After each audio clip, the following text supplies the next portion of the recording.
ఎప్పుడు చూసినా బీచ్‌కి వెళ్ళడం, బీచ్‌ని చూపించడమేనా? ఆపోజిట్‌లో కూడా చాలా బ్యూటిఫుల్ ప్లేసెస్ ఉన్నాయి. అవి కూడా చూపించొచ్చుగా అని అనుకుంటారేమో కదా! అందుకేనండి ఈరోజైతే మట్టుగా బీచ్‌కి ఆపోజిట్‌లో ఉన్న కొన్ని ప్లేసులైతే చూపిస్తున్నాను. ఇక్కడ రాళ్ళు చూసారా? భలే ఉన్నాయి కదా! కళ్ళు, ముక్కు, నోరు ఇలా ఉండి 1, 2, 3, 4 అన్నట్టుగా ఒక్కొక్క స్టేజ్‌లో ఉన్నాయన్నమాట. ఇంకిక్కడ చూసారా? మనిషిలాంటి ర్యాబిట్ చక్కగా ఎంప్టీ బుక్ చదువుతున్నారు. సో, అతనే చదవగలేంది మేము ఎంప్టీ బుక్ చదవలేమా? అందుకే మా పిల్లలకి ఎంప్టీనే ఎక్స్‌ప్లెయిన్ చేస్తున్నా.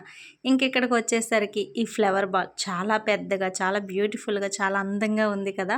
ఇది పెట్టయితే చాలా మంత్స్ అవుతుంది. కానీ నేను వెళ్ళడం ఇదే ఫస్ట్ టైం.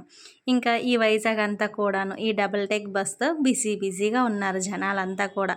ఈరోజు వాతావరణంలో కొంచెం మార్పు రావడం వలన బీచ్ అలలనేవి చాలా ముందుకొచ్చేసాయి. దాని వలన బీచ్‌లోకి ఎవ్వరిని అలో చేయలేదండి. ఇంకా ఏమి చేసేదేమీ లేక ఆపోజిట్‌లో ఉన్న ఈ చిన్న పార్క్‌కొచ్చి అలా బీచ్ అలలను చూస్తూ మొత్తానికైతే ఈ సండే ఈరోజు ఇలా కంప్లీట్ అయిందండి. ఎప్పుడు బీచే చూసామేమో ఈరోజు ఈ కొత్త ప్లేసులు కూడా చూసాము. వైజాగ్‌లో చాలా వరకు మార్పులు, చేర్పులు చేస్తున్నారు. బీచ్‌లో కొత్తగా ఈ జీబ్రాలు కూడా పెట్టారు. చాలా బాగుంది కదా! సరేనండి. వీడియో నచ్చితే లైక్ ఇచ్చేయండి.